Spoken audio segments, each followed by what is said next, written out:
실학박물관 상설 전시실 제2실에서는 18세기, 19세기의 여러 실학자들을 만날 수 있습니다. 이 가운데 세 분을 꼽는다면 여러분은 어느 분을 꼽겠습니까? 제2 전시실 가운데는 3개의 중간 벽이 있어서 공간에 변화를 주고 있습니다.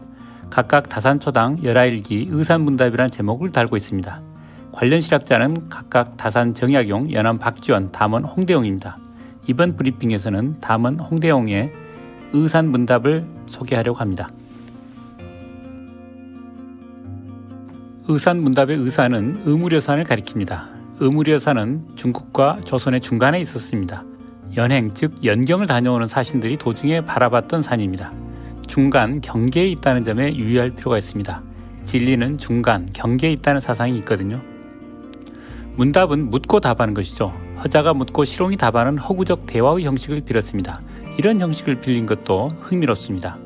의산문답은 53세에 돌아가신 담원 홍대용이 50세 이후에 지은 것으로 추정하고 있습니다. 사상과 담원의 무르익은 사상을 담아낸 글이라 할 수 있죠. 그런 내용을 허자와 시롱의 대화라는 형식을 취한 것이죠. 저는 의산문답이 실학의 성격을 이해하는 가장 핵심적인 문건의 하나가 아닌가 생각합니다.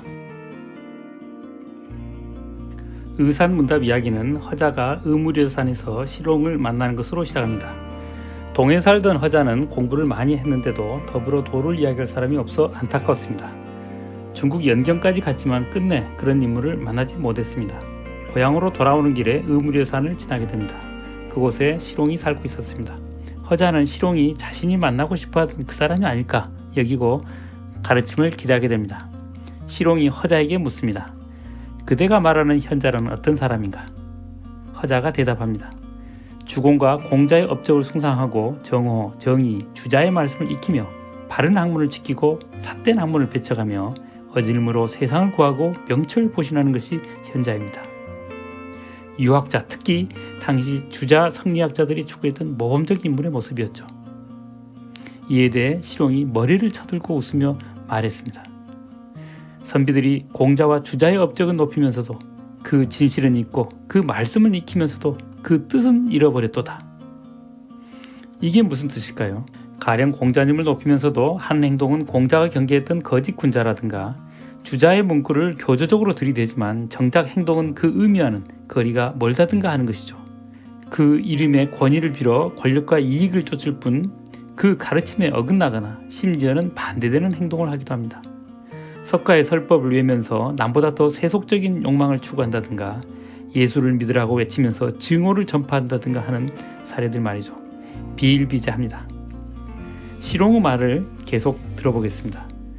바른 학문을 지킨다는 것은 실은 긍심에서 비롯된 것이고 삿된 학문을 배척한다는 것은 실은 승심에서 비롯된 것이며 어질므로 세상을 구한다는 것은 실은 권심에서 비롯된 것이고 명철보신한다는 것은 실은 이심에서 비롯된 것이다.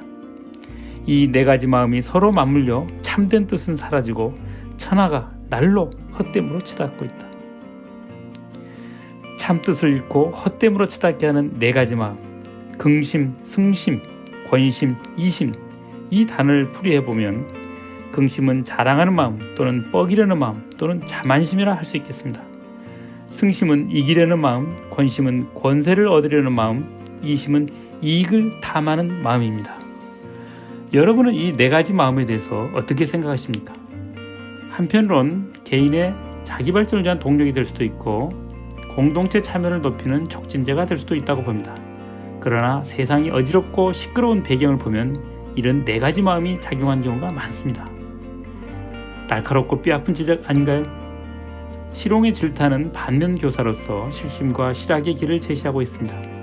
본격적인 대화를 위한 기본 자세를 요구하는 형태로 말이죠. 의산문답에 담긴 홍대용의 생각은 세 가지로 요약할 수 있습니다. 첫째, 인물균 사상, 둘째, 우주무한론, 셋째, 화의일야론입니다. 이 세 가지는 후속편에서 이어서 설명하도록 하겠습니다.